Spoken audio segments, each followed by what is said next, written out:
Cartoons, cartoons, cartoons. You grew up loving them in theaters and on television. Rekindle your love for Betty Boop, Felix the Cat, Bugs Bunny, Popeye, Superman, and all their animated friends.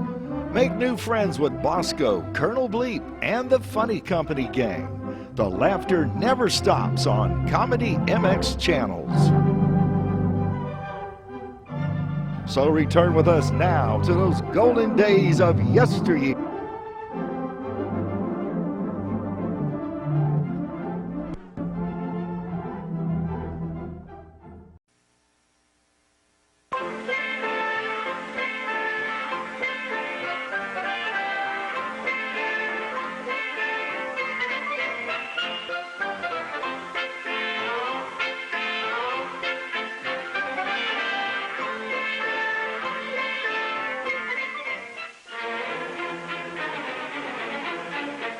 New Year's Day in Persia was the most celebrated day of the year. Wonderful shows were prepared to entertain the king and the prince. At the end of the program, a lone figure stood before the king with a beautiful horse. Your Majesty, I beg thee, look upon this wondrous animal. It is not real, but an ingenious machine that will carry me anywhere I wish, just by turning a peg. Well, if true, it is indeed a wonderful animal. What is the price? It is not for sale, sire, but I would exchange it for a portion of your kingdom. Well, for such a trade, I must know more about this horse. My son, Prince Brahma, will test the animal for me. The owner started to show the prince how to control the horse. But before he could tell him all, Prince Brahma turned the peg and away he flew. He doesn't know how to bring it back. It's a trick to kidnap the prince. Throw this man in jail until my son returns. As the horse's owner was taken away, the king scanned the skies for the flying prince, but he was out of sight. High above the clouds flew the enchanted horse with the frightened prince. He traveled hundreds of miles, but he couldn't control the animal. He twisted the peg, but the horse continued to fly upward and onward. At last he found a small knob behind the animal's ear. He gave it a turn, and the enchanted horse started to descend. As he came closer to earth, the prince saw he was in a strange kingdom. I will be in danger if I'm found, but I can't control the horse. The amazing animal carried Prince Brahma toward a palace courtyard. After I land, I'll turn the peg, and maybe it will fly away again, perhaps right back to my own country. So intent was the prince on the controls that he didn't watch the archway through which the horse flew. He was knocked off the horse into a courtyard. No one saw him, and while everyone crowded about the mysterious horse, Prince Brahma hid in a room. After studying the horse, the king gave out an order. This is a most unusual animal. I shall give it as a gift to Princess Serena. Perhaps then she'll be my bride. Take the animal to the stable until I'm ready to give it to her. Prince Brahma could hear the king's orders, and now he realized his chance of escaping was gone. Then he heard someone sobbing. He discovered that he was in the room of Princess Serena. She was the most beautiful girl he had ever seen. She looked up and saw the prince staring at her. Who are you? I'm Prince Brahma. I come from far away. Don't let them know I'm here. Oh, did my father send you to rescue me from King Agmir? No, but perhaps I can help. Tell me how you came to this place. Princess Serena then told Prince Brahma the story of how she was captured by the powerful King Agmir. She must marry him or be put to death. I have an idea. If you pretend to be ill, the king will have to postpone any decision until you're well. I'll hide out in the city and return when the time is right. The princess agreed, and she acted as if she were in a trance. And soon the whole palace was alarmed. Word got to the king about her illness. Send for the best doctors in the kingdom. Each doctor who came tried to cure the young girl, and each failed. King Agmir sent out a call to physicians from other lands. One day, a strange doctor came to the palace. I can cure the princess, but I must attend her alone. When the doctor was alone in the sick girl's room, he spoke to her. Princess Serena, arise, for it is time for us to leave. Prince Brahma. It is you? Yes, Serena. But we must play the game for a while yet. Now we will see the king. Sire, you see she is almost cured already. Now, some special, unusual gift from you may complete the treatment. How fortunate. I have been saving a most unique horse to give to the princess. So the enchanted horse was brought to the palace. It's beautiful. May I sit in the saddle? Of course, my dear, it's yours. Prince Prama helped Princess Serena up on the horse. Then he turned to the king. You see, sire, she is cured. Now for my fee. Of course, good doctor. What is your wish? I wish the princess myself. He jumped behind Serena. Never. She is mine. Guards, seize him. But the guards gaped in wonder as the horse rose from the floor and soared away. Out over the fields and mountains, the prince and princess flew. After many hours, Prince Prama looked below and saw the palace of his father. The enchanted horse had brought them home. The king was delighted to see his lost son and welcomed the princess. Prince Prama told his father that Serena had consented to be his bride. The happy king released the owner of the horse and granted him a part of the kingdom in exchange for the animal. Later, when Prince Prama and Princess Serena were married, the king gave them the mechanical animal as a wedding gift. The young people rode away to have many more wonderful adventures with the enchanted horse.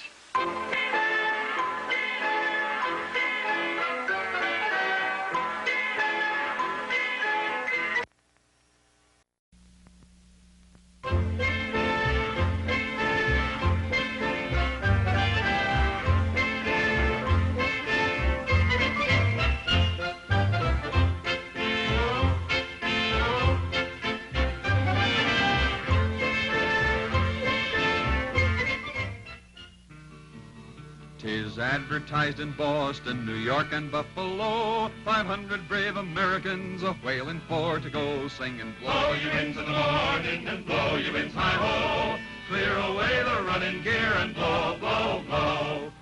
Well, it was in the winter of 1818 that we set out to hunt the great sperm whale.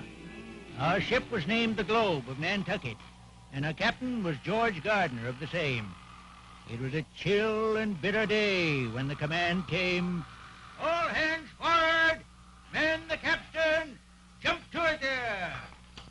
So we bent to the handspikes, and slowly the anchor rose, while the men sang, all on the bowling, our bully ship's a-rolling, all on the bowling, ho! Sail swung round, filled to the wind, and we cut through the dark, icy waters. We was fitted for a 2 years' voyage. Think of that, you landlubbers. 2 years at sea, in the hard, dangerous work of chasing the whale. It's now we're out to sea, my boys. The wind comes on to blow. One half the watch is sick on deck and the other half's below, singing, blow your winds in the morning and blow your winds high-ho, clear away the running gear and blow, blow, blow. And we all thought of how rich we'd be. For a ship full of oil and bone, it had many markets. Oil for lamps, for lubricating, for medicine. That was the wealth the whalers brought home to America. And on we sailed, into the southern seas, and down to Cape Horn. Week after week we cruised, looking for our prey. But not a whale was to be found. They'd all been killed or driven from these grounds. Way haul away, we'll haul away, Joe. We waited to see what Captain Gardner would do. Put your helmet starboard, Mr. Whipple, if you please. Aye, sir. Helmet starboard. His decision was made. We were steering westward into the Pacific. Westward into the unknown waters that no whaler had ever ventured on before. We'll haul away, we'll haul away, Joe. They tell you of the clipper ships a going in and out, and say you'll take 500 sperm before you're 6 months out, singing, blow you into the morning and blow you in hi-ho, clear away the running gear and blow, blow, blow. All day, the man in the crow's nest, he watched the water until his eyes ached. The rest of us was at our work on the ship. And then, one sultry day, came the cry from the masthead, the cry for which we'd been waiting. Harks and lows! Harks and lows! She breaches! Hark! She breaches! Far away! On the leaving! Bravo! And in a moment we were in the water, rowing for 'em, straining at the oars like A strong stroke together! And then, as we neared our whale, his great humpback rising out of the water before us, the mate in our boat cried to the harpooner. That's up, Frank! The harpooner jumped up, balancing his long spear. Give it to him! And at the cry, the harpoon shoots out, and the whale is caught. Up goes his tail, and he sounds into the sea, dragging the line with him. What's the line? We dash water on the line with our hats. Now the mate stands ready with his lance. Up comes the whale again to the surface, dragging our boat. Haul in! Haul in! As we draw nearer to him, the mate darts out his lance. The whale is ours! And then we caught the whale, oh, the whale, oh, the whale, oh, and then we caught the whale with our quick harpoons. The whale, oh, how quiet was his tail, oh, and then we caught the whale with our quick harpoons. And then we caught the whale, oh, and then we caught the whale, oh. Well, day after day we sighted whales, for the waters were thick with them. And when we turned homeward, we knew that we had opened new ground. And we brought back more oil than any other Nantucket ship before us. Yes, we had opened the way for all to follow. Ships that would one day cross all the oceans and open up the whole world. All hands up anchor for home! And now that our old ship is full, our cat so great and grand, we'll head on all our stunsails and sail for Yankee land, singing, blow you into the morning and blow you in hi-ho, clear away the running gear and blow, blow, blow. When we get home, our ship made fast, and we get through our sailing, a winding glass around we'll pass, we're finished with our whaling, singing, blow you into the morning and blow you in hi-ho, clear away the running gear and blow, blow, blow.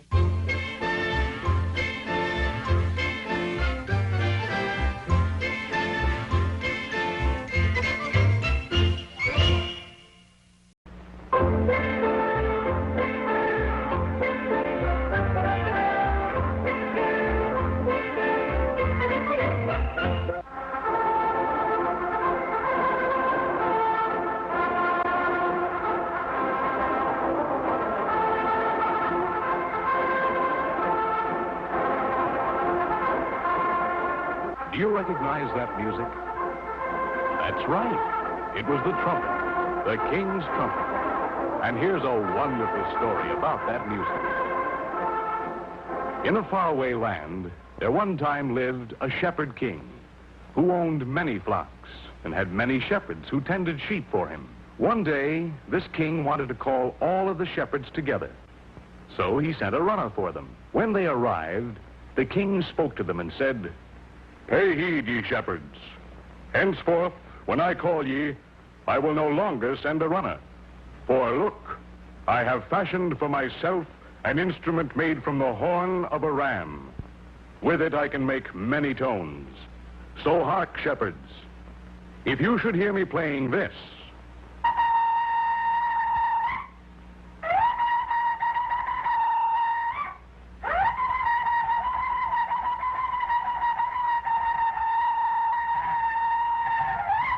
come home at once. This instrument we will call a shofar." Soon, each shepherd made his own shofar, and each made up his own call. They all made a set of calls so they could speak to each other. And while the sheep grazed, one could often hear the call of the shofar echoing from hilltop to hilltop. Later, when the king became mighty, he had an army, and the shofar was used to call men to war. As time went on, men learned to work with metals. Soon, they found that horns could be made of brass and gold and silver. These horns could play many more tones than could the ram horn. So the kings had trumpets made to play their special calls. They also found that if they made a trumpet long, they played low notes like this.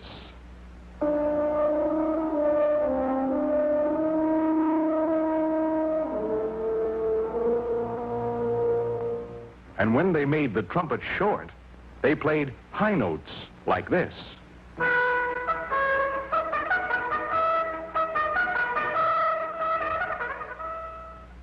Now, in England, there lived a king named Richard the Lionhearted. And when he made ready to go forth with his army of knights, he would call his band of trumpeters and say, "Ho, master of the trumpet, sound off." And the master of the trumpet would reply, "Aye, my lord. Trumpeters, prepare. Sound the tucket."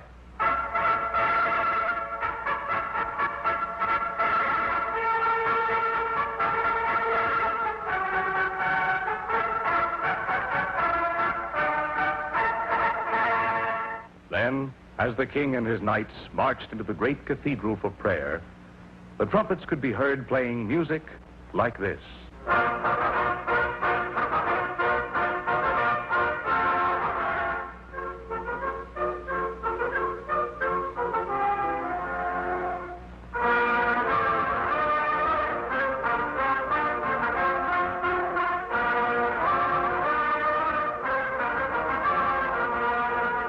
Early in the 18th century, a wise musician said, "We need many trumpets because each one plays only a few notes." Now, let me see. If I make a trumpet with a piece of metal that moves up and down in a pipe and put a hole in the side of that piece of metal, I can use it to connect the different pipes to my trumpet. When I push it down, air will go through a long pipe and make a low sound. And when I let go, the air will go through a short pipe and make a high sound. Now, he had a trumpet with a valve that played many tones. Later, trumpet makers built a trumpet and put 3 valves in it. Musicians found that they could play all of the notes in the scale. One day, a musician brought his trumpet to the king and said, "Sire, I present to you a new invention, a 3-valve trumpet." The king looked at the instrument curiously and said to the musician, "Play that instrument, musician, and let me hear what it can do." So the musician raised the trumpet to his lips and played a tune like this.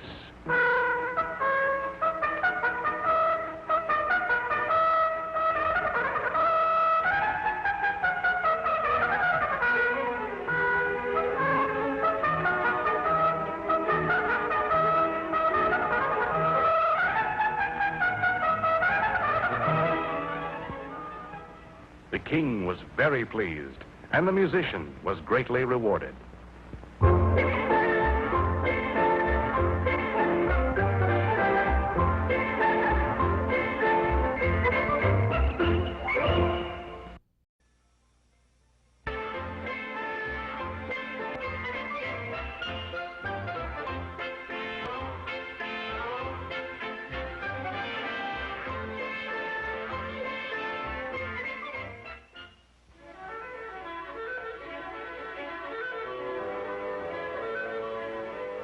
Once in the forest on the shores of the great lake we call Lake Michigan lived an Ottawa Indian boy. The boy had a name, but everyone had forgotten it. They called him Lazy Bones, but they said it with a smile, for the boy wasn't really lazy. It was just that he was always watching, always wondering by himself. Sometimes he would watch the women pounding corn into meal. Sometimes the boy watched the men before a hunt making arrowheads out of flint.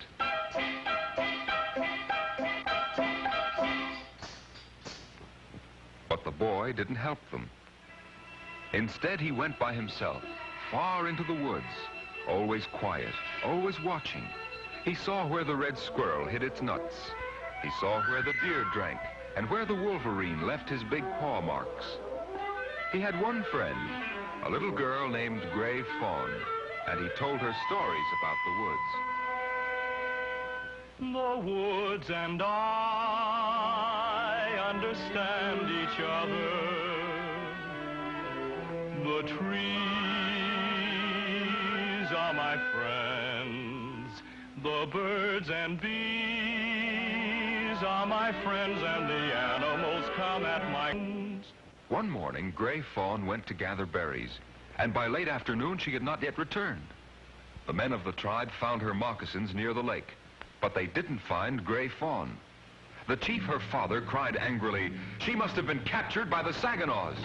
The men painted their faces and prepared for war.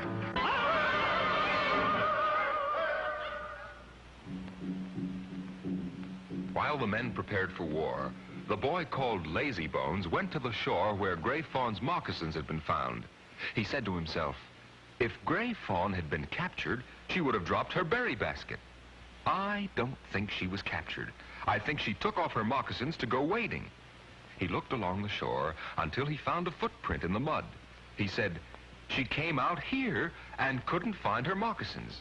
He sang, My woodland friends, tell me where is Gray Fawn? Which way did she go? Oh, tell me, please, that you know and your signs I will follow to her. Oh,